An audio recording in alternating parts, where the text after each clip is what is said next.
यंदा मे महिन्यामध्ये बरेचसे दुर्मिळ योग हे जुळून आलेले आहेत आणि त्यापैकीच एक योग म्हणजे अंगारक योग.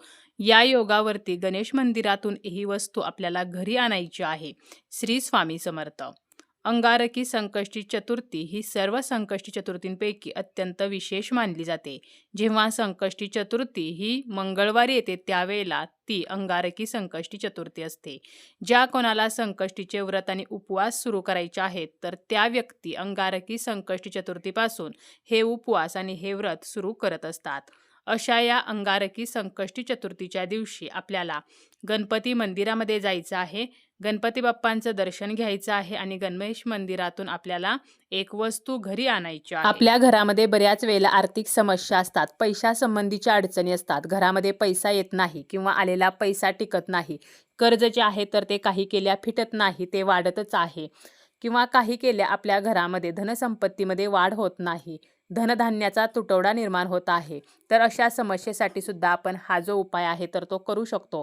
तसेच मुलांबाबत जर एखादी अडचण असेल, लहान मुले किरकिरेपणा करतात, हट्टीपणा करतात, किंवा जी मोठी मुले आहेत जी शाळेमध्ये जातात, कॉलेजमध्ये जातात, तर त्यांना शिक्षणामध्ये हवी तशी प्रगती होत नाही, एखाद्या परीक्षेमध्ये त्यांना यश मिळत नसेल, किंवा मुले नोकरी करतात, व्यवसाय करतात, परंतु त्यामध्ये त्यांना मनासारखा पगार नसेल, किंवा व्यवसायामध्ये मनासारखा फायदा होत नसेल, नोकरीमध्ये प्रमोशन मिळत नसेल, तरीसुद्धा आपण हा जो उपाय आहे तर तो करू शकतो.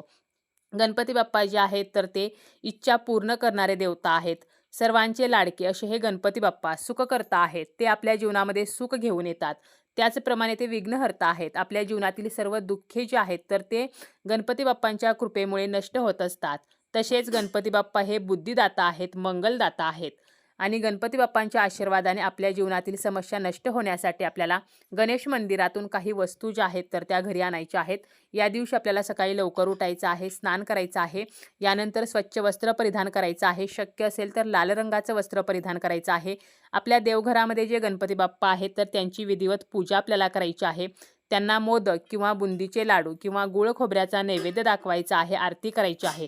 आणि यानंतर दिवसभरामध्ये आपल्याला जेव्हा कधी वेळ मिळेल तर त्यावेळेला आपल्याला गणेश मंदिरामध्ये जायचं आहे. जाताना एक मातीचा दिवा आपल्याला घेऊन जायचा आहे आणि या दिव्यामध्ये आपल्याला तूप घालायचं आहे आणि हा दिवा मंदिरामध्ये गेल्यानंतर आपल्याला प्रज्वलित करायचा आहे. त्यानंतर गणपती बाप्पांना आपल्याला हळदी कुंकू अर्पण करायचं आहे, दिव्याला हळदी कुंकू अर्पण करायचं आहे. त्याचप्रमाणे गणपती बाप्पांना आपल्याला अक्षता, दुर्वा, जास्वंदीचं फूल अर्पण करायचं आहे, गुळ खोबऱ्याचा नैवेद्यसुद्धा ठेवायचा आहे.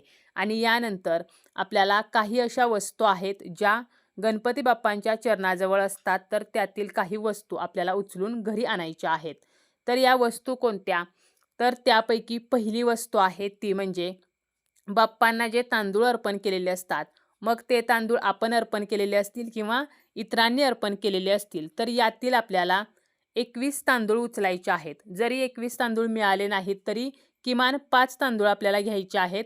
आणि हे तांदूळ घेऊन आपल्याला गणपती बाप्पांना आपली जी पैशाची अडचण आहे किंवा धनासंबंधीची जी समस्या आहे तर ती सांगायची आहे.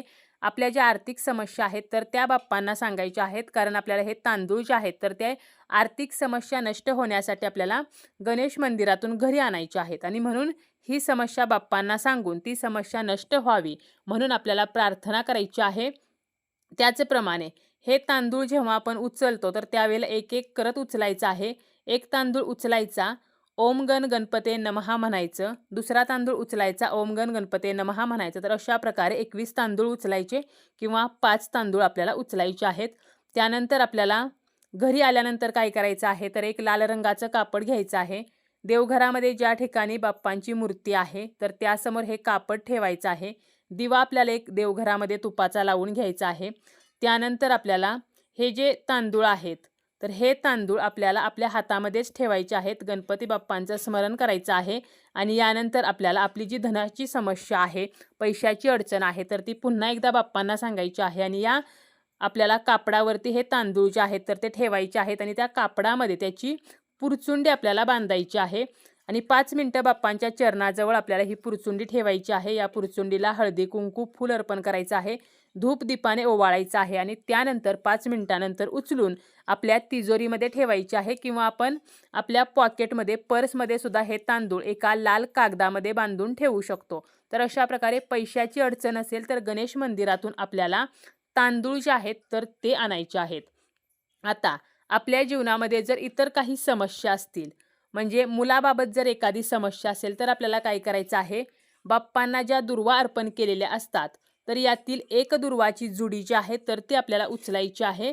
आणि जरी मंदिरामध्ये जातानाच आपण लाल कापड घेऊन गेलो आणि त्याच ठिकाणी लाल कापडामध्ये जरी ही दुर्वाची जुडी गुंडाळली तरी चालेल किंवा घरी आणून लाल कापडामध्ये ही दुर्वाची जुडी आपल्याला गुंडाळायची आहे. कारण बाप्पांना अर्पण केलेल्या ज्या दुर्वा आहेत तर त्या अत्यंत पवित्र असतात आणि ह्या दुर्वा आपल्याला लाल कापडामध्ये गुंडाळून आपल्या तिजोरीमध्ये ठेवायच्या आहेत. किंवा आपल्याला जर मुलाबाबत जर एखादी समस्या असेल तर काय करायचं आहे, आपल्या मुलांच्या हातून या ज्या दुर्वा आहेत तर त्या गायीला खायला द्यायच्या आहेत. यामुळे आपली लहान मुले किरकिरेपणा करत नाहीत, हट्टीपणा करत नाहीत.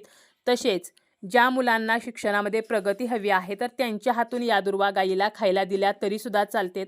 त्याचप्रमाणे आपण आपल्या जीवनातील दुःखे नष्ट व्हावीत, घरामध्ये सुखसमृद्धी यावी, धनधान्यामध्ये वाढ व्हावी, तर यासाठी एक दुर्वा जी आहे तर आपल्या घरातील जी व्यक्ती कमवती आहे तर त्या व्यक्तीच्या पॉकेटमध्ये किंवा पर्समध्ये ठेवायची आहे.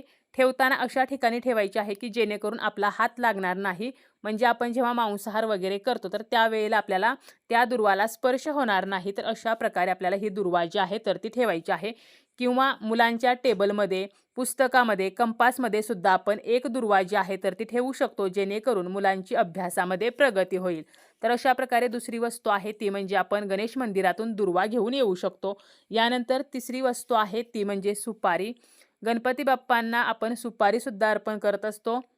मंदिरामध्ये जर बाप्पांना सुपारी कोणी अर्पण केलेली असेल तर आपल्याला ती सुपारी उचलायची आहे आणि उजव्या हातामध्ये आपल्याला ती सुपारी घ्यायची आहे आणि 21 वेळेला आपल्याला गणपती अथर्व शीर्ष हे तिथेच बसून आपल्याला म्हणायचं आहे.